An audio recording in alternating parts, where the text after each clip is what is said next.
நீங்கள் அன்பழகனுக்கு தமிழ்நாடு முழுக்க இருக்கக்கூடிய அந்த போலி நிருபர்கள் பூரா பழக்கம். அவன் பூரா அந்த கார்டை வச்சுட்டு ரிஜிஸ்டர் சர்வீஸில் கமிஷன் வாங்குவான், மணல் திருடங்கிட்ட கமிஷன் வாங்குவான், ப்ரெஸ் கார்டை வச்சுட்டு இன்னும் நடக்குது, இப்போ வரைக்கும் நடக்குது. 2005 நான் பத்திரிக்கை நடத்துகிற போது என்கிட்ட வேலை பார்த்த வெளியூர் நிருபர்கள்லாம் நீ கோடிக்கணக்காக வச்சுருக்கு. மணல் மாஃபியாட்ட காசு வாங்குறது, டாஸ்மார்க்கு போலி சாராயம் காசு வாங்குறது, கோயம்புத்தூர் காட்டில் இருக்கிற கடும் விஷமுள்ள பாம்பை பிடிச்சிட்டு வந்து விடுறாங்க. அன்பழகன் ரூமுக்கு குட்கா டிஜிபி பணம் வாங்குறாரு, அமைச்சர் ரமணா வாங்குறாரு, ஹெல்த் மினிஸ்டர் விஜயபாஸ்கர் வாங்குறாரு, ரமணா PA கமல் வாங்குறாரு, குட்கா பல கோடிக்கு விற்கப்படுதுன்னு தொடர்ந்து செய்தி அடிக்கிறது. இது புறச்சொலியில் முதல் பக்கத்தில் வருது. நீதிபதிகள் பூரா அங்கே பணியாற்றுகிற பெண் பணியாளர்களை பாலியல் இச்சைக்கு பயன்படுத்திக் கொள்கிறார்கள் செய்யும். திமுக புதுசாக வழக்கு போட மாட்டாங்க. பழைய வழக்கு இருக்குல்ல, அதையே கை செய்யலையே. அப்போ திமுக பயந்து போய் கிடக்கு. யாரை பார்த்து? சவுக்கு சங்கர் ADGP அலுவலகத்தில் வீட்டில் வேலை பார்க்குற ஒரு திருநங்கை மார்பில் பச்சை குடிச்சிருக்கு, சட்டைகள்லையும் பார்த்துருக்கேன். சவுக்கு சங்கர் உனக்கு இதான் வேலையா? 10 ஜெயிலர் சேர்ந்து சவுக்கு அடிச்சிருந்தா சவுக்கு எத்தனை சவுக்காக இருப்பார்? கை தாக்கப்பட்டதுங்கிறது இல்லையா, காவல்துறையால் தாக்கப்படலை. நீதிமன்றத்துக்கு வர மறுக்கிறார், படுத்துட்டு தெரிஞ்சு பாருங்கிறாரு. திமுக அதிமுக ரெண்டுமே அவங்களுக்குள்ள ஒரு பெரிய அண்டர்ஸ்டாண்டிங் இருக்குது. அதிமுகன்னு ஒரு எழுத்து தான் கூட இருக்கே தவிர, மாவட்ட லெவலில் அதிமுக மாவட்ட செயலர், திமுக மாவட்ட செயலர் 2 பேரும் ஒருங்கிணைஞ்சு செயல்படுறாங்க.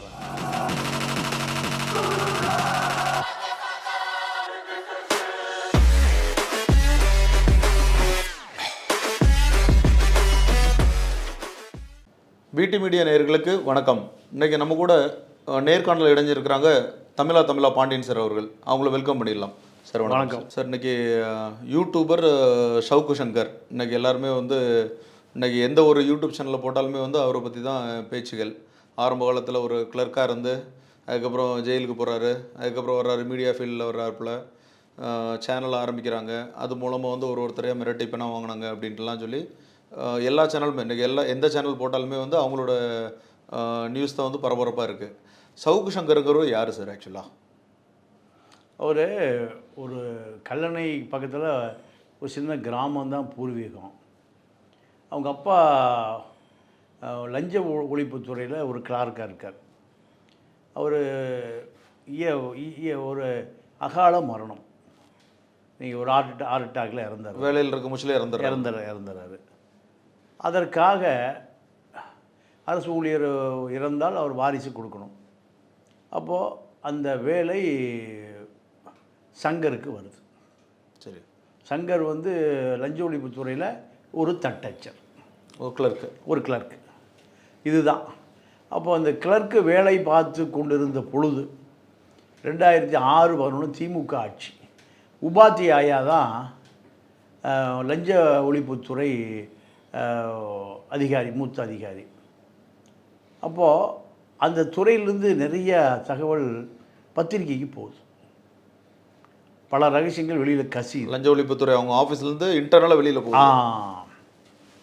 அப்போது இது எப்படி போகுது, யார் மூலம் போகுதுன்னு பத்திரிக்கைக்கு போகுது. இது எப்படி கண்டுபிடிக்கிறதுன்னு இந்த பொறுப்பு அப்போது உளவுத்துறை IGR இருந்து ஜாபர் சேட்டுக்கு வருது. இது கண்டுபிடிங்க அப்படின்னு. அவர் நக்கீரனுடைய இணையாசிரியர் காமராஜும் நகமும் சதையும். நக்கீரன் காமராஜும் கருணாநிதி அப்பான்னு தான் கூப்பிடுவார், ஜாபர் சேட்டு அப்பான்னு தான் கூப்பிடுவார். அவ்வளோ நெருக்கம் 2 பேர். திருச்சி கமிஷனராக இருந்த ஜாபர் சேட்டை சென்னை IG இன்ட்டாக கொண்டு வந்தது காமராஜ் தான். அப்போ காவல்துறைக்குள்ளே, அரசு துறைக்குள்ளே அவ்வளவு செல்வாக்கு காமராஜுக்கு, நக்கீரன் காமராஜுக்கு. அப்போது ஊடகத்துக்கு எப்படி வருதுங்கிற தகவலை கண்டுபிடித்து ஜாபர் சேட்டுக்கு சொல்கிற வேலையை காமராஜ் தான் செய்கிறார். நக்கீரன் காமராஜ். இப்போ அவர் நக்கீரன் இல்லை, மின்னம்பலம் ஆசிரியர். மின்னம்பலம் ஒரு தனியார் ஊடகம் ஒன்று வச்சுருக்காங்க. ஆமாம், அதோடைய அவனை கோபால வெற்றி விட்டார். இந்த சங்கர் தான் இந்த இதெல்லாம் வெளியில் கொடுக்குறாருன்னு அரசுக்கு தகவல் சொன்னது காமராஜ்.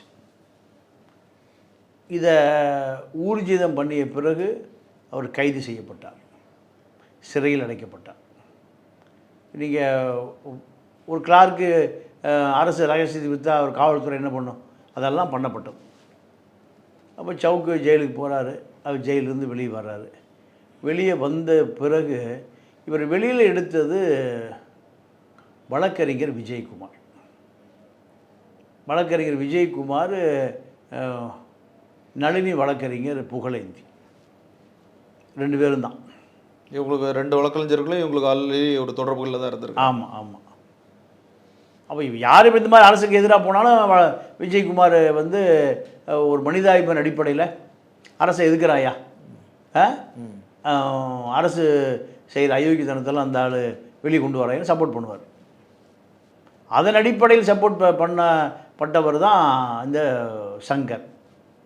அவருடைய ஆஃபீஸ்லேயே ஒரு கம்ப்யூட்டரை கொடுத்து, ஒரு கீபோர்டை கொடுத்து, உனக்கு இருக்கிற தகவல்களை பூரா நீ ஒரு இணையதளம் ஆரம்பித்து, அப்போல்லாம் பிறகு எழுத்து வடி இந்த யூடியூப் வரல, செய்தி ஆக்குங்கிறார் வழக்கறிஞர் ஆஃபீஸ்லேயே. அப்போ அங்கே உட்காந்து ஒரு மூலையில் ஒரு கம்ப்யூட்டர், ஒரு கீபோர்டு, ஒரு டேபிள், ஒரு அதில் உட்காந்து அந்த செய்தியெல்லாம் அடிக்கிறார்.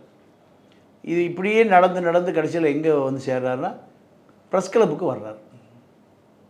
ப்ரெஸ் கிளப்புக்கு வந்த பிறகு அதே காலகட்டத்தில் நக்கீரனிலிருந்து முறைகேடு செய்ததாக விரட்டப்பட்டவர் அன்பழகன்.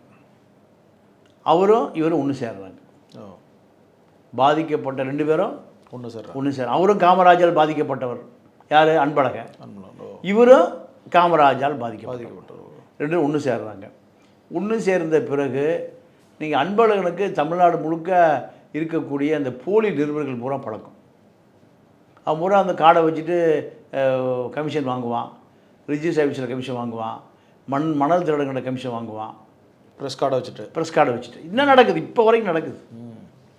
எனக்கு தெரிஞ்ச பல பேர் அதில் கோடீஸ்வரன் ஆகிட்டான். ப்ரெஸ் கார்டை வச்சு லஞ்சம் வாங்கினவங்க கோடீஸ்வரன் ஆகிட்டான். இப்போ சவுக்கா 100 கோடி வச்சுருக்காருன்னா பாருங்கள். நான் சொல்லுவேன் 2005 சவுக்கு 2010 தான் ஃபீல்டுக்கே வராது. நான் சொல்லுவேன் 2005 நான் பத்திரிக்கை நடத்துகிற போது என்கிட்ட வேலை பார்த்த வெளியூர் நிருபர்கள்லாம் நீ கோடிக்கணக்காக வச்சுருக்கேன். மணல் மாஃபியாட்ட காசு வாங்குறது, டாஸ்மார்க்கு போலி சாராயம் காசு வாங்குறது, இப்படி பல இடங்கள் எங்கே முறைகேடு நடக்குதோ, கலப்பட பெட்ரோல், கலப்பட டீசல், பங்கில் ரேஷன் கடையில் ரேஷன் அரிசி கடத்துறவன், இவர்களுடைய இலக்கு, பத்திரிகையாளருடைய இலக்கு இதுதான். ரிஜிஸ்டர் ஆஃபீஸில் ஒரு நாளைக்கு குறைந்தபட்சம் ரிஜிஸ்டர் 1 லட்சம் 2 லட்சம் இல்லாமல் வெளியில் போகிறதில்ல. ரிஜிஸ்டர் ஆஃபீஸ் நல்ல ஊர் 1 கோடி ரூபாய்க்குலாம் போகுது, 1 கோடிக்கு போகுது. அதனால தான் எவ்வளோ ரூபா செலவழித்து கூட அந்த டிரான்ஸ்ஃபருக்கு வர்றதுக்கு அவங்க ரெடியாக இருக்கிறாங்க. அப்போ அங்கே போய் இவங்க மிரட்டி அவங்களோட காசு வாங்குறது. இந்த வேலையை சவுக்கு அன்பழகன் 2 பேரும் தான் 2010 ஆரம்பித்தாங்க. ஆரம்பிக்கிற பொழுது நான் வந்து இவர்கள் 2 பேரும் தவறான வழியில் பயணப்பட ஆரம்பிச்சிட்டாங்க.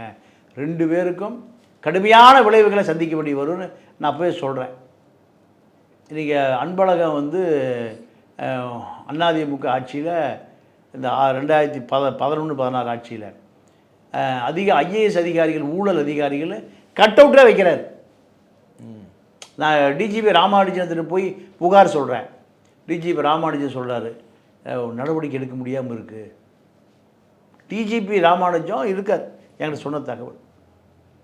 அப்புறம் நான் சங்கரசுப்பு வழக்கறிஞரை வச்சு ஒரு ஹைகோர்ட் வழக்கே போட்டேன். இவன் அதிகாரிகளை மிரட்டுவதற்காக இந்த அதிகாரிகளை படத்தை போட்டு கட் அவுட் வைக்கிறான் அன்பழகன் ப்ரெஸ் கிளப்பில் உட்காந்துட்டு, இதை விசாரித்து நடவடிக்கை எடுக்கணும் அப்படின்னு. அரசு தரப்பு வழக்கறிஞர் நீங்கள் அப்போ டிஐஜி இன்டெலிஜென்ஸ் வரதராஜுலு அவர் அங்கேருந்து ஒரு ஏசி அனுப்புகிறார். இதுக்கெல்லாம் ஆதாரம் இல்லை, அரசாங்கம் சேர்த்து அன்பழகன் வைக்கிறான், கட் அவுட் வைக்கிறான், ஊழல் பண்ணிட்டாருன்னு சொல்கிறான். இவர் என்ன பண்ணணும்? ஆமாம் ஊழல் பண்ணுறா, நீங்கள் தண்டனை கொடுங்க, இது வந்து டெஃபர்மேஷன், ஏதோ ஒரு வழக்கு வரணுமா இல்லையா? அவர் வந்து அன்பழகனுக்கு சப்போர்ட் பண்ணுறாரு. கொடுமையை பாருங்கள்.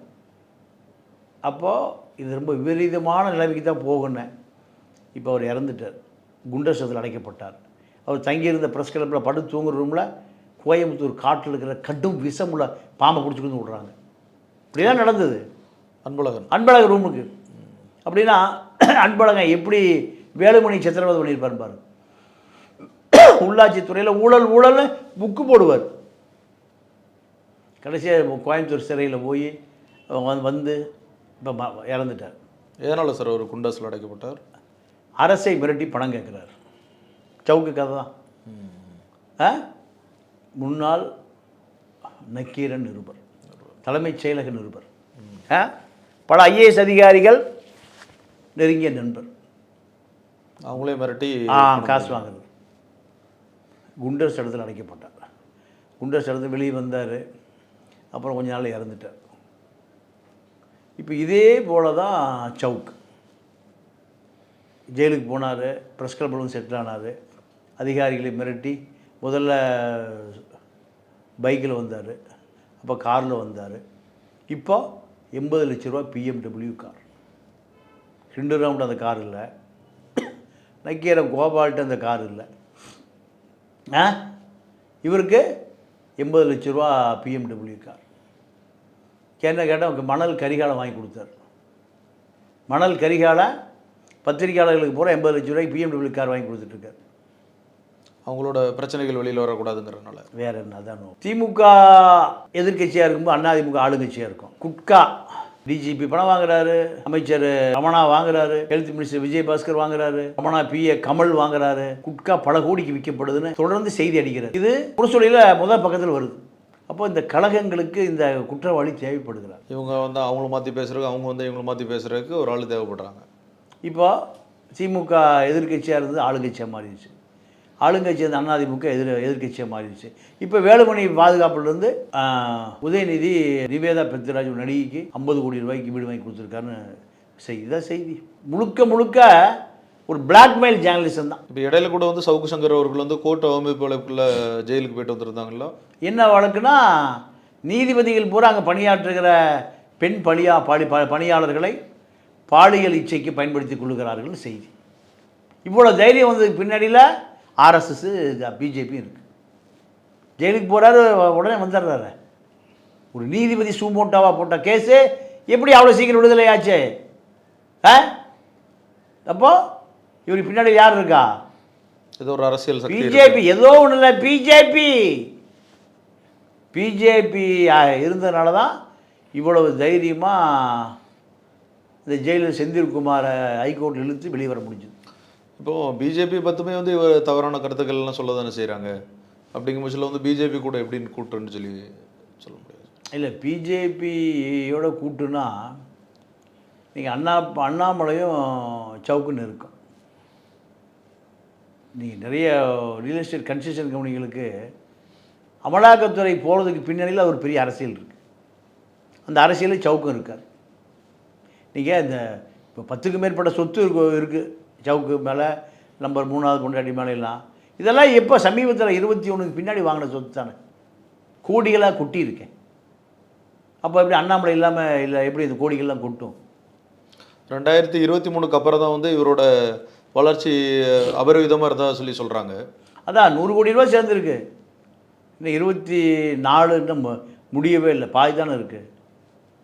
1.5 வருஷத்தில் 100 கோடினா அப்போ எத்தனை கோடி ரூபாய்க்கு இவர் டீல் பண்ணியிருப்பார் பாருங்க. இவருக்கே 100 கோடி, அண்ணாமலைக்கு எத்தனை கோடி வந்திருக்கும்? அமர் பிரசாத் ரெட்டிக்கு எத்தனை கோடி வந்திருக்கும்? அமலாக்கத்துறை அவங்க கட்டுப்பாட்டில் தான், சவுக் கட்டுப்பாட்டில் இல்லை. இவர் அவர் கட்டுப்பாட்டில் இருக்கார். நீங்கள் மணல் வியாபாரத்தை வேலுமணியும் 2 பார்ட்னராக பண்ணோன்னே இவர் மீடியேட் பண்ணுறாரு. ஸ்டார் ஹோட்டலில் பல கட்ட மீட்டிங் நடக்குதுன்னு இந்த பிரதீப் சொல்கிறானே, அவருடைய பழைய உதவியாளர் சொல்கிறாரு. அதுமாரி எங்களோட சேனலுக்கு ஆஃபீஸுக்கு கூட வந்து அவர் ராமச்சந்திரன் அவங்களோட சகோதரர் கூட வந்தாருன்ட்டுலாம் கூட வந்து பிரதீப் பேசியிருக்காரு. அப்போது மணல் வியாபாரத்தை கட்டுப்படுத்தக்கூடிய அளவுக்கு வலுவான நபராக சவுக்கு மாறி இருந்தாருன்னா அது பின்னணியில் ஏதோ ஒரு சக்தி இருக்கணும். அப்புறம் ஆளுங்கட்சி அது வரைக்கும் என்ன சார் பண்ணிகிட்டு இருந்தாங்க? இல்லை, ஆளுங்கட்சி பயந்து போய் கிடக்கு, எந்த செய்தி வெளியே வந்துடக்கூடாது. சவுக்குக்கு பிஜேபி பின்னணியில் இருக்குது, ஏடிஎம்கே பின்னணியில் இருக்குது. இதை மீறி நம்மளால் ஒன்றும் பண்ண முடியாது. ரைட் விட்டுரு. அதிமுக போட்ட வழக்கையே திமுக போன முறை கைது செய்யலையே. திமுக புதுசாக வழக்கு போட மாட்டாங்க, பழைய வழக்கு இருக்குல்ல, அதையே கைது செய்யலையே. அப்போ திமுக பயந்து போய் கிடக்கு. யாரை பார்த்து? சவுக்கு சங்கரை பார்த்து. இப்போ இந்த கைதானதற்கு பின்னணி வந்து யார் சார் இருக்கிறான்? பின்னணியும் இல்லை, முன்னணியும் இல்லை. ADGP அருண், அருணை பார்க்குற எஸ்ஐ இன்ஸ்பெக்டர் ஏசி போடாமல் இவர் அழகை பார்த்தா போய் காதலிக்கிறாங்க. இவரை பதவி உயர்வுக்காக போய் இவரை லவ் பண்ணுறாங்க. எல்லா லவ்வுமே பதவி உயர்வை சுற்றி தான் இருக்குங்க. இது ஒரு தேவைகளுக்காக தான் இருக்குது. அப்போ என்ன அர்த்தம்? பச்சையாக பாய் விரிக்கிறாங்கன்னு அர்த்தம். வேறு என்ன அதில் என்ன இருக்குது? அப்போ அந்த எஸ்ஐக்கு இன்ஸ்பெக்டருக்கு ஏசிக்கு குடும்பம் குட்டி இருக்குமா இல்லையா? ப்ரொமோஷன் வந்தால் சந்தேகத்தோடு சொல்கிறதா? சந்தேகத்தோடு பார்க்குறதுனா ஏடிஜிபி அலுவலகத்தில் வீட்டில் வேலை பார்க்குற ஒரு திருநங்கை மார்பில் பச்சை குத்தி இருக்குன்னு இப்போ சட்டை கல்வி பார்த்துருக்கார் சவுக்கு சங்கர். உனக்கு இதான் வேலையா? யாருடைய மார்பில் பச்சை குத்திருக்கான், யாருடைய இடுப்பில் பச்சை குத்திருக்கான், யாருடைய மர்மஸ்தானத்தில் டாட்டு வரைஞ்சிருக்கான், இதான் பார்க்க வேண்டிய வேலை. உன் வேலை இதா? அப்போது உனக்கு இப்படிலாம் பேச சொல்லி அசைன்மெண்ட் இல்லையா? யாரோ உயர் காவல்துறை அதிகாரிகள் உனக்கு இந்த வேலையை கொடுக்குறான், கோடிகளை கொடுக்குறான். இப்போ அவங்க வந்து இப்படி ஒரு அசைன்மெண்ட் கொடுக்குறாங்க, அதனால் இந்த இப்படி ஒரு பாதிப்பு வரும்னு சொல்லி அவருக்கு தெரியும்ல? அது தெரியாது. எதனால் சார்? ஏன்னா இவருக்கு பின்னணியில் அதிமுக இருக்குது, பிஜேபி இருக்குது.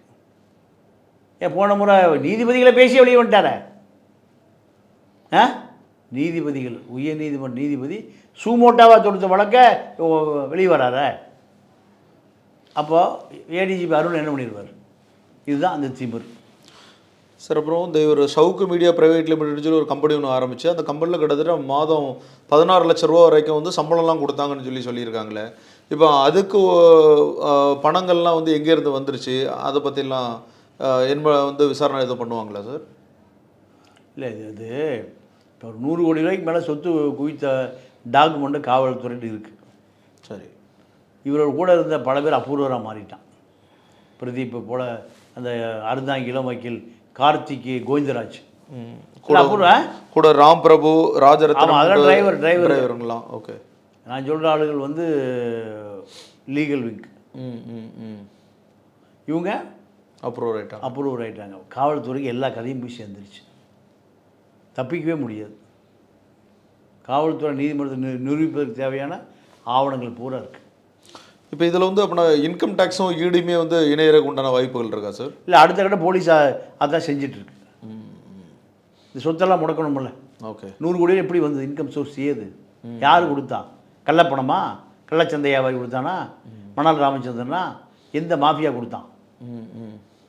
அதை கண்டுபிடிக்க வேண்டிய தேவை இருக்குல்ல. அடுத்த கட்ட விசாரணைக்கு வந்து காவல்துறை வந்து முடுக்கி விடப்பட்டிருக்குன்னு சொல்கிறீங்க. இன்கம் டேக்ஸ் பக்கம், ஐடி பக்கம், இடி பக்கம் போயிடுச்சு. இதை இந்த ஆட்சி இருக்க வரைக்கும் கட்டுப்படுத்துவார் அண்ணாமலை. அப்புறம் அண்ணாமலையே காணாமல் போயிட்டார், இப்போ பிஜேபி காணாமல் போச்சுன்னா சவுக்கு சங்கருடைய நிலைமை என்ன? அதுதான் ஜூன் 4 எதிர்பார்த்துட்ருக்காங்க. Okay sir. அதேமாரி பார்த்தீங்கன்னா இப்போ அந்த தன்னோட மனைவிக்கு வந்து மாதம் 2000 ரூபாய் ஜீவனாம்சம் கொடுக்கணும்னு சொல்லி, ஜீவனாம்சம் குழந்தைக்கு கொடுக்கணும், மாத்திரை மருந்து வாங்கி கொடுக்க முடியல, அந்த அம்மா போடுது, ட்வீட் போடுது. ஆனால் மூணாவது பொண்டாட்டிக்கு 3.5 கோடி ரூபாய்க்கு பங்களா வாங்கி கொடுத்துருக்காரு. 3வது சம்சாரத்துக்கு லீகலாக இருக்கிறவங்களா இல்லை எப்படி? இந்து லா படி ஒரு கல்யாணம் தானே பண்ண முடியும். இப்படி நீங்கள் எப்படி 2வது 3வது கல்யாணம் பண்ண முடியுமா? இல்லை சார், 100 கோடி ரூபாய்க்கு வந்து சொத்து வாங்கியிருக்கிறாரு. முதல் சம்சாரம், 2வது 3வது இவங்களுக்குலாம் எதுவுமே செய்யவே இல்லைங்களா? நீங்கள் இப்போ தான் நீங்கள் சொன்னீங்க, முதல் மனைவி இவர் விட்டு போயிட்டாங்க, 2வது மனைவி குழந்தைக்கு 2000 ரூபாய்க்கு மருந்து கொடுக்கல. அந்த அம்மா சொல்லுத, ட்வீட் போடுத, உலகம் பூரா செய்தி போகுத. அப்போ அந்த அம்மா அவர்கிட்ட இல்லை, இவர்கிட்ட இருக்கிறது யார்? நம்பர் 3. அந்த அம்மா ஐயோ உன் பெத்த பையன் ஐயா, 2000 ரூபாய்க்கு மருந்து வாங்கி தர மாட்டேங்கிற, 3வது பொண்டாட்டிக்கு 3.5 கோடி சொத்து வாங்கி கொடுத்துருக்கியா? நியாயம் தானே அந்த அம்மா கேட்குறது?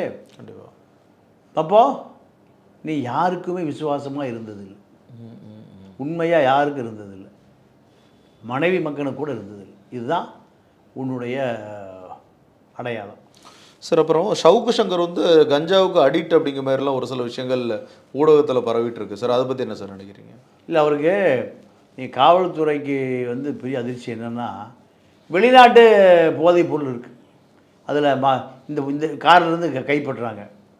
இதெல்லாம் ஏதுன்னு கேட்கும்போது அவர் மகேந்திரனை கை காமிக்கிறார். அவர் ஒரு வெளிநாட்டு நண்பர். கோயம்புத்தூரில் வச்சு அரெஸ்ட் பண்ண, பறிமுதல் செய்யப்பட்ட அவரோட வாகனத்திலிருந்து நீங்கள் சொன்ன மாதிரி வந்து கஞ்சா இருந்துச்சுன்னு சொல்லியிருக்கிறார். ஓகே. வெளிநாட்டு அது போதைப் பொருள் புகையில் இருக்குது. ஓகே. அதுக்காக அவருடைய நண்பர் மகேந்திரன் கைது செய்யப்பட்டிருக்கார். ஓ, அவர் தான் வெளிநாட்டிலேருந்து இதை கடத்தி கொண்டு கொடுத்துருக்காரு. உள்நாட்டு சரக்கு இருக்குது, வெளிநாட்டு சரக்கு இருக்குது. காவல்துறையை பொறுத்த வரைக்கும் கஞ்சா விற்கும். கஞ்சானா 5 கிலோ 10 கிலோ 20 கிலோ 50 கிலோ வச்சு நீ செரினாக்கு வச்சது போல் வளர்ப்பு சுதாகருக்கு வச்சது போல் விற்கும். ஆனால் இவர் இயற்கையாகவே 320 கிராம் இருக்குது. ஓ, காருக்குள்ளேயே. தேனியில் வச்சு எதனால சார் அரெஸ்ட் பண்ணாங்க? இல்லை, இவர் கோவையில் வழக்கு பதிவு செஞ்சாச்சு. ஓ, சரி. இவர் சென்னையில் இருப்பார்னு பார்க்குறாங்க. இவர் செல்ஃபோன் டவர் எங்கே காமிக்குது? தேனியில் காமிக்குது. அப்போ தேனியில் ஏதாவது ஒரு கெஸ்ட் ஹவுஸில் இருக்கணும். ஓகே. ரெண்டாவது நீங்கள் நம்பர் 3 சொந்த ஊர் தேனி. ஓ, அதனால தான் அவங்க எல்லா கெஸ்ட் ஹவுஸும் தேடும்போது அந்த கெஸ்ட் ஹவுஸில் 2 ரூமில் இருந்திருக்காரு. ஒன்று அவர் மனைவியோடு இருந்திருக்காரு, 2வது பக்கத்து உதவியாளர் இருந்திருக்கிறாங்க. அப்போ அங்கே கைது பண்ணுறாங்க. அந்த அம்மாவை விரட்டி விட்டு இவரை மட்டும் கைது பண்ணுறாங்க. ஏன்னா புகார் இவர் மேலே தானே, அந்த அம்மா மேலே எந்த புகார் இல்லையே.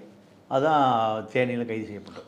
சார், காவல்துறையோட ஒரு உயர் பதவியில் இருக்கிறவரை பற்றி அவர் வந்து ஒரு பெண்கள்கிட்ட தவறாக நடப்பார் அப்படின்லாம் எவ்வளோ சார் அவ்வளோ தைரியமாக வந்து பேசுகிறதுக்கு, ஒரு மரியாதை குறைவாக பேசுகிறதுக்கு யார் சார் அந்த தைரியம் கொடுக்குறது? வேலுமணி 2 கமிஷனர்கள், முன்னாள் கமிஷனர், இன்னாள் கமிஷனர், ஒருத்தர் ரிட்டையர்டு, ஒருத்தர் பதவியில் இருக்கார். அவங்க தான் கொடுத்த தைரியம். இன்னொரு விஷயம், நீங்கள் அருண்கிட்ட ஒரு காவல்துறை போஸ்டிங், ஒரு எஸ்பியை ஒரு மாவட்டத்தில் போடணும். இதுக்காக போய் அவர் பேரம் பேசுகிறார். அவர் போட முடியாதுங்கிறார். இதுதான் சண்டை. சவுக்கு சங்கருக்கும் அவருக்கும் 2 கோடி ரூபா வாங்கிட்டு அந்த அதிகாரி அங்கே போட சொல்கிறார், போட மறுக்கிறார். இதுதான் சண்டை. அப்போது காவல்துறை அதிகாரி எந்த மாவட்டத்துக்கு வரணும் முடிவு பண்ணக்கூடிய இடத்துக்கு சவுக்கு வந்துட்டார். அதை கழகங்களும் ஏற்றுக்கொள்ளுது. அதிமுக அதை ஏற்றுக்குது. அதிமுக பின்னணியில் இருக்கு. நடிகை விந்தியா சொன்னாங்கல்ல, சவுக்கு வந்து அதிமுக அவனுடைய சொத்து, அவர் நாங்கள் பாதுகாப்போம். ஒரு அரசியல் அமைப்பு ஒரு கழகத்துக்குமே வந்து சவுக்கு சங்கர் மாதிரி ஒரு நபர் தேவைப்படுறாருங்கிறது இல்லை, யாரும் இல்லை. எனக்கு நான் அறிந்த வகையில் 2010 நான் இருந்து பார்க்குறேன். நான் இந்த ஃபீல்டில் 95லேருந்து இருக்கேன். ஏறக்குறை 24 29 30 வருஷமாக இருக்கேன். சவுக்கை போல ஒரு ஆளை உருவாக்குற வேலை 2 கழகங்கள் தான் செய்யுது. இப்போ அதோட பிஜேபி சேர்ந்துக்குது. ஏன்னா பிஜேபி பக்கம் இருந்து திமுக அடிப்பார். எதை எதிர்கட்சி ஆளுங்கட்சியோ அதை விமர்சனம் பண்ணுவதற்கு ஒரு தொகை வாங்கிட்டு தான் செய்கிறார். இப்போ தமிழ்நாட்டில் வந்து பிஜேபி மாதிரி கட்சிகள் வந்து கால் ஊன்றதுக்கு சவுக்கு சங்கர் மாதிரி ஒரு ஆட்களை வந்து ஒரு பின்புலமாக பயன்படுத்திக்கிறாங்கன்னு சொல்லலாமா? இல்லை, அதுதான் உண்மை. கழகங்களை தொடர்ந்து அடிக்கிற வேலையை செய்கிறாரு சவுக்கு. இதை யாருக்கு ஓட்டா போகுது? பிஜேபிக்கு ஓட்டா போகுது. இந்த அசைன்மெண்ட்டை செய்கிறதுக்கு கோடிகளில் பேரம் பணத்தை வாங்கிட்டு தான் இந்த அரசியலை பண்ணுறாரு. நீங்கள் அவர்கிட்ட வெளியே வந்தவங்க அபூர்வராக சொல்கிறாங்களே, இவர் மணல் ரத்னம் இவரும் வைஷ்ணவ ஹோட்டலில் மீட் பண்ணாங்கன்னு சந்திக்க வேண்டிய அவசியம் என்ன? பிரதீப் அவர்கள் ஒரு தனியார் ஊடகத்துக்கு சொல்லியிருந்தார். சார், காவல்துறை இப்போ அவருக்கு சிறையில் அடைக்கும் போச்சுல அவர் தாக்கப்பட்டார் அப்படின்னு சொல்லி சொல்கிறாங்க. கையிலலாம் கூட கட்டு போட்டிருக்காரு சவுக்கு சங்கர் அவர்கள். அது உண்மையிலே நடந்ததுங்களா இல்லை எப்படிங்க சார்? சிறையில் ரிமாண்ட் பண்ணிட்டாங்க. நீங்கள் ரிமாண்ட் செய்த பிறகு கோர்ட்டுக்கு போகணும். கோர்ட்டுக்கு வர மறுக்கிறார். கோர்ட்டுக்கு வர மறுக்கலைன்னா யாருக்கு நீதிபதி உத்தரவு போடுவார்? ஜெயிலருக்கு தான். கடலூர் இருக்கும்போது அவர் தான் ஜெயிலர் செந்தில்குமார். ஓகே. இப்போ கோயம்புத்தூர்லேயும் அவர் தான் ஜெயிலர். அப்போ செந்தில்குமாரை இவர் ஏதாவது ஒரு வகையில் நீதிமன்றத்தில் ஏதாவது ஒரு கண்டெம்ட்டு போடணும். ஓகே. இதுக்கான ஜெயிலுக்கு கோர்ட்டுக்கு வர மாட்டேங்கிறாரு. 10 காவலர்கள் சேர்ந்து தூக்கிட்டு போகிறான். அதுதான் தூக்கிட்டு போகும்போது கையை கட்ட காலலுக்கு தான் செய்வான். 10 ஜெயிலர் சேர்ந்து சவுக்கு அடிச்சிருந்தா சவுக்கு எத்தனை சவுக்காக இருப்பார்? அது அல்ல. ஓகே. சந்தோஷமாக போகிறாரு, சந்தோஷமாக வராரு, பார்க்கத்தானே செய்கிறோம். கை தாக்கப்பட்டதுங்கிறது நீயா காவல்துறையால் தாக்கப்படலை. நீதிமன்றத்துக்கு வர மறுக்கிறார். படுத்துட்டு தெரிஞ்சு பாருங்கிறாரு. அவன் போய் 10 பேர் கையை பிடிச்சி காலை பிடிச்சி தூக்கிட்டு வர்றான் கோர்ட்டுக்கு. ஓகே. இதுதான் நடந்தது. அவர் யாரும் தாக்கப்பட, அதாவது கோயம்புத்தூர் இருக்கிற கோபாலகிருஷ்ணன் வைக்கிற என்ன சொல்கிறாரு, சவுக்கை வந்து துணியை சுற்றி பைப்பு என்ன பைப்பு? Plastic pipe. கவனிச்சிங்களா? ஆமாம். எந்த ஊரில் காவல்துறை துணியை சுற்றி பிளாஸ்டிக் பைப் வச்சு அடிப்பான்? மண்டே உடைச்சிருவான் குண்டாந்தடியில். ஏறி மிதித்து துவாம்சம் பண்ணிடுவான். ஸ்டாலின் என்ன ஆனார் இன்னைக்கு முதலமைச்சர் மிஸ்ஸாவில்? அடித்து உதச்சி காணாமாயிட்டார். அடித்து அடியில் ஆற்காடு வீராசாமி மின்சாரத்துறை அமைச்சு செவிடாக போச்சு. முரசொலி மாற என்ன ஆனார்? சிட்டிபாபு செத்து போயிட்டார். ஜெயிலுக்குள் நடந்தது. சவுக்கு எவ்வளோ பாதுகாப்பாக இருக்காருன்னு இதில் தெரிஞ்சுக்கலாம். திட்டமிட்டு நீதிமன்றத்துக்கு வர முடியாது, தெரிஞ்சது பார். அவரை வந்து ஒரு நாடகத்தை வந்து கட்டமைச்சிட்டு இருக்கிறாரு. அவ்வளோதான் இதுதான். அதுபோக காவல்துறை வாகனத்தில் கூட்டிகிட்டு போகும்போது சொல்ல பெண் காவலர்கள் அவங்களோட தாக்கினதாகவும் ஒரு குற்றச்சாட்டை சொல்லியிருக்காரு. அது இல்லை, அதாவது பொங்கலூரில் கோயம்புத்தூர் டு திருச்சி ரோட்டில் இருக்கிற பொங்கலூர்னு ஒரு ஊரில் காலை உணவு சாப்பிட்ருக்காங்க. அப்போ ஒரு பெண் போலீஸ்கிட்ட உன் நம்பரை கொடு, ஃபோன் நம்பரை கொடு, உன் பேர் என்ன எல்லாம் கேட்டிருக்காரு. அந்த அம்மா சக போலீஸ் பெண் போலீஸ் அதிகாரி சொல்லியிருக்கு. அப்போ நீ இன்னும் திருந்தலையே, நீ ஏன் அவள் நம்பரையும் பேரையும் கேட்குற? இதுதான் செய்தி. அப்போ இதெல்லாம் பேசுனதை வீடியோ எடுத்திருக்காங்க. வீடியோ எடுத்து அனுப்பிச்சி விட்டு சமூக வலைதளங்கள் வந்துருச்சு. சவுக்கை பொறுத்த வரைக்கும் சௌரியமாக இருக்கார். வேலுமணி கவனிப்பில் சௌரியமாக இருக்கார். குண்டாசிப்பா அவர் மேலே போட்டது வந்து சரின்னு நினைக்கிறீங்களா இல்லை தவறுன்னு நினைக்கிறீங்களா? சரிதான். ஏன் அன்பழகு மேலே குண்டாஸ் போட்டாங்க? 15 கிலோ பாடி வச்சுருப்பாங்க கிஷோர் கே சாமி, அவன் மேலே குண்டாஸ் போட்டாங்க. இதெல்லாம் நியாயம் தானே? திமுகவை பேசுவதற்காக ஆர்எஸ்எஸ்ஸால் ஏவப்பட்ட ஆள் தான் அந்த 15 கிலோ பாடியில் இருக்கிற மார்வாடி பையன். அவனுக்கு தமிழ்நாட்டு அரசுக்கு என்னங்க சம்பந்தம்? தமிழ்நாட்டுக்கு கிஷோர் கே சாமிக்கு என்ன சம்பந்தம்? திமுகவை கருணாநிதி போட்டு கேவலமாக பேசுகிறது. ஒரு தமிழன் பேசுவதற்கு உரிமை இருக்குது. ஏன்? அவன் ஓட்டு போட்டிருக்கான், அவங்க அப்பா ஓட்டு போட்டிருக்கான், அவங்க அம்மா ஓட்டு போட்டிருக்கா, அவங்க ஏதோ ஒரு பாதிக்கப்பட்டிருப்பான். ஆனால் கிஷோர் கே சாமிங்கிற ஒரு மார்வாடி பையன் திமுகவை அளவு கடந்து திட்டான். அவனை குண்டாசில் அடைச்சாங்க. அப்போ அதே போல் தான் சவுக்கு குண்டாசில் அடைக்கப்பட்டார். 100 கோடி ரூபாய் இப்படியா வந்தது? எத்தனை விதமான முறைகேடுகளை செஞ்சுருப்பேன், எத்தனை உண்மைகளை கொண்டு இருப்பேன்.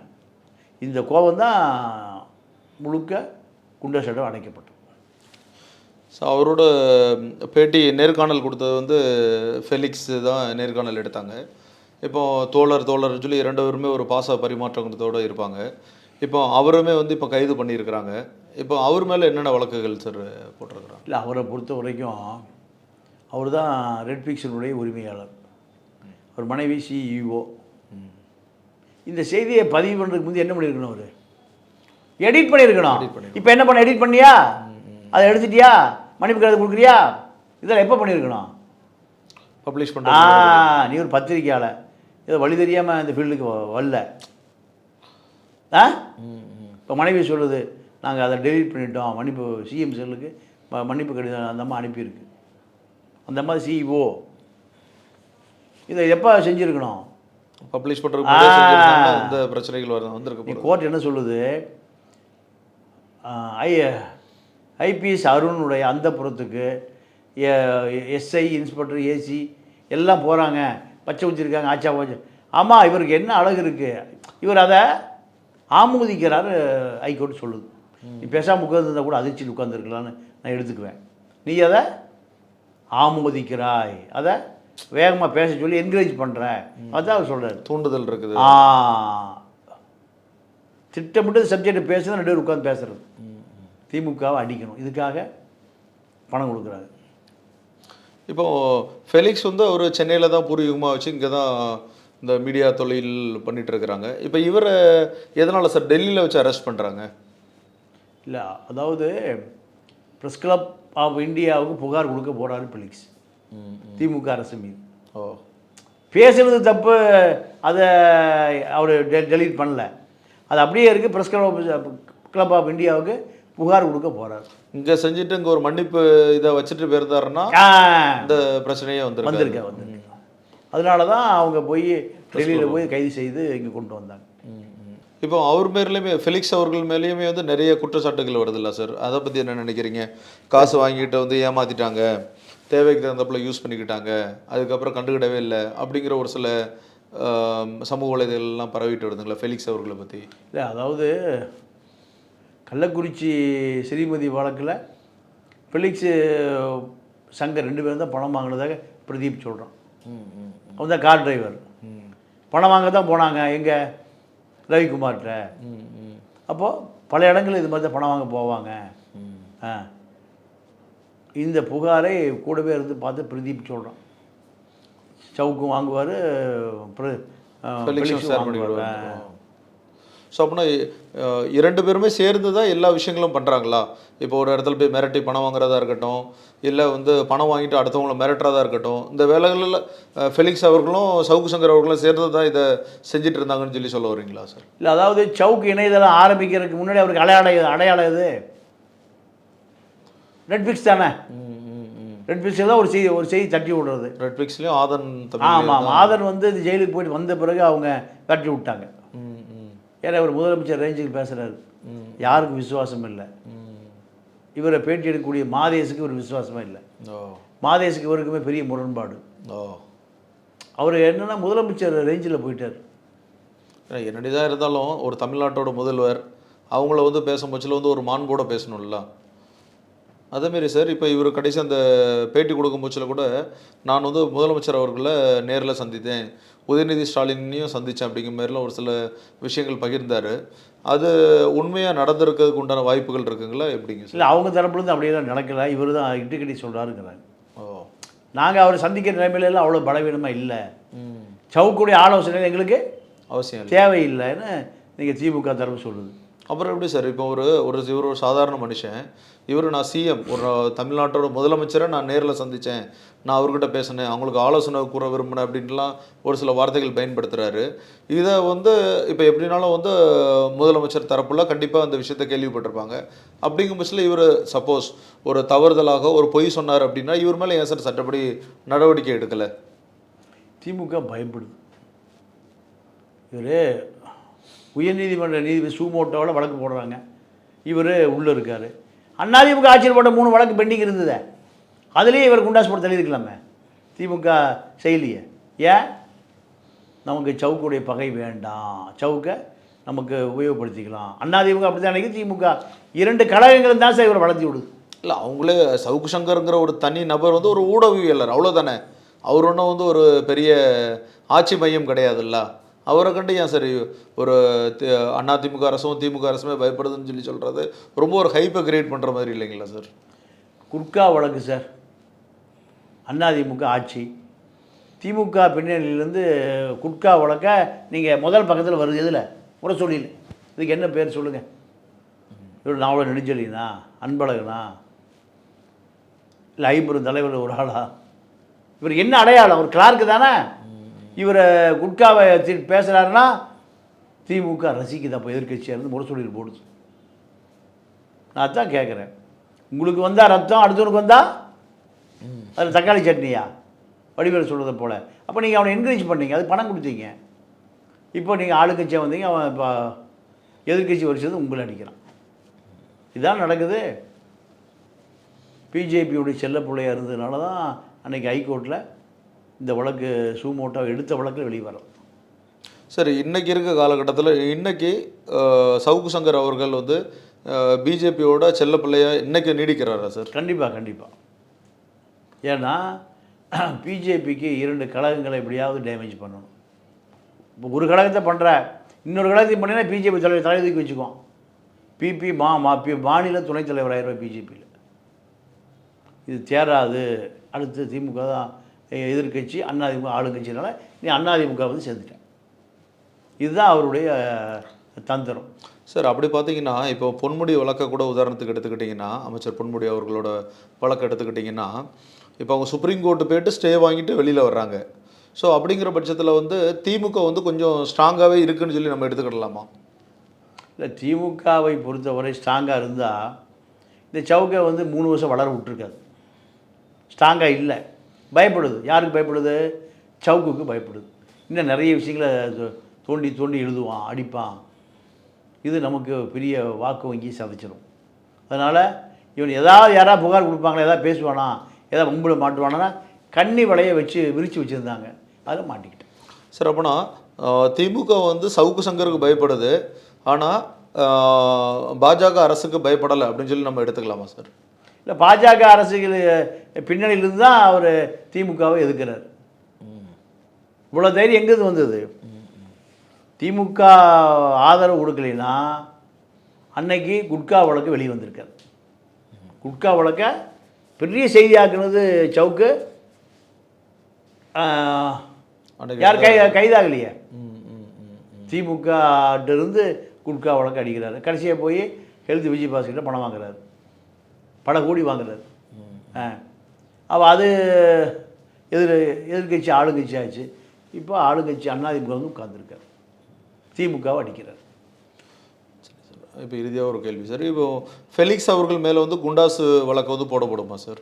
இல்லை, போடப்படாது. ஏன்னா ஃபெலிக்ஸ் இப்போ ஆளுங்கட்சிக்கு சமாதான தூது விட்டுட்டுருக்கார்.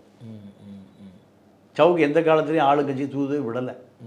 அதனால் இப்போ அடுத்த ஃபெலிக்ஸை நம்முடைய கட்டுப்பாட்டு வச்சுக்கலாம்னு நினைக்கிறாங்க.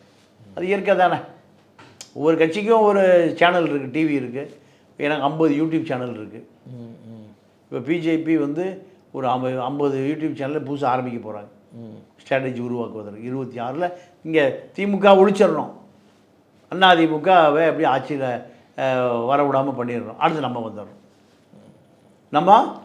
வந்துடணும் சார். திமுக கழகம் வந்து ஒழிக்கப்படும் நீங்கள் நினைக்கிறீங்களா சார்? 2 கழகங்களையும் ஒழிக்கணும். மக்களுக்கு இந்த 2 அரசியல்வாதிகளை பற்றி ஒன்றுமே தெரியல. தெரிஞ்ச 200 வாங்கிட்டு ஓட்டு போடுவானா? வாய்ப்பே இல்லை. 2 கழகங்களும் என்னைக்கு அழியுதோ அன்னைக்கு தான் தமிழுடைய வாழ்க்கையில் விமோசம். சார், இப்போது திமுகவில் வந்து பார்த்தீங்கன்னா முதல்வர் ஸ்டாலின், இப்போ துணை முதல்வர் உதயநிதி ஸ்டாலின் அப்படின்னு சொல்லி கொண்டு வர்றதா பரவலாக பேசப்படுது. அதை பற்றி என்ன நினைக்கிறீங்க சார்?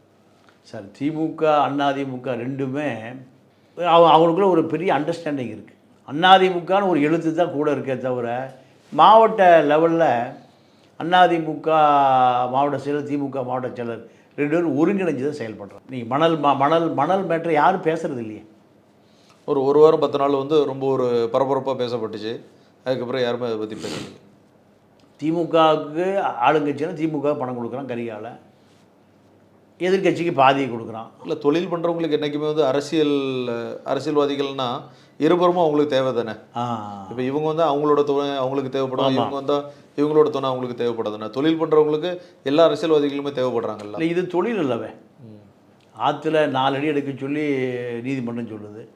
40 அடி தோன்றதுக்கு பேர் தொழிலா? இது கொள்ளை. டெண்டர் படி 4 அடினா 4 அடி இருக்குன்னு சொல்லி சொல்கிறீங்க. இது 40 அடி போயிடுச்சே. நீங்கள் ஐயா நல்லகண்ணு போய் தாமிரபரணி எடுக்காதீங்களா, என் ஊர் ஆறு தண்ணியே இல்லைன்னு போய் ஒரு வழக்கு தொடுக்கிறாரு. நீதிமன்றம் படபடப்பாயிருது. ஏன்னா இவ்வளோ பெரிய மனுஷன் அவன் ஊர் ஆத்தக்காரருக்கு வந்து போராடுறாருன்னு ஒரு ஸ்டே கொடுக்குறாங்க. அப்போது 52 குவாரி ஆற்றுல மணலே இல்லை, எல்லா கோடிகளில் பணமாக மாறி போச்சு. இந்த விஷயத்தை சவுக்கு இணையதளத்துலேயோ மற்ற யூடியூப்லேயோ பேசக்கூடாது. இதுக்காகத்தான் மணல் ரத்னம், ராமச்சந்திரன், கரிகால 3 பேர் சவுக்கு தேடி 5 ஸ்டார் ஹோட்டலில் மீட்டிங். பணம் வாங்கியாச்சு, முடிஞ்சுது, அவ்வளோதான். காசு வாங்கியாச்சு, கோடிகளை கை மாறிடுச்சு.